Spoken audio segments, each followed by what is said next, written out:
I was going to ask if you wouldn't mind sharing a little bit of the backstory behind the James Clear Habit Journal. Because I guess what I was curious about there, one, I didn't know you designed it. So that's a fascinating thing I think I'd love to hear a little bit more about. But two, in so many ways, it seems like it, inevitable that along with this habit book should be some sort of a habit tracker. And why not have something that's physical? But I think for some people, they might be surprised that Baronfig made something that was, so focused on a book, so focused on a habit practice. Talk a little bit about the origin of that product and the relationship with James Clear. Well, James is a cool dude.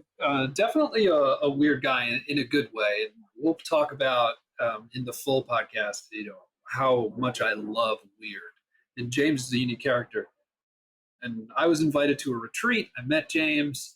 The whole group, it was on somewhere in Colorado, the whole group got altitude sickness. Got a bunch of people in their prime of their life, like 30 years old, all just so fatigued. We can't move. We spend the whole weekend on the couch.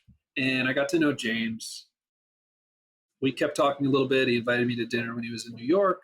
And he started talking about this habit stuff. So I knew nothing about James Clear. I alternate between my silo and, paying attention to things, and when I need to, I control the information that gets to me in interesting ways. But anyway, I didn't know James Clear at all, and that was a benefit because I had no clue who this guy was or what he was about or if he was established or not. I just liked him, and I think there was a little bit of the reverse.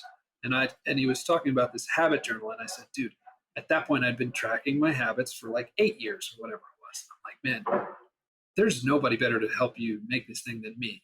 It's like, I don't care if you choose me, but I am the man for this. So I can bring this to life.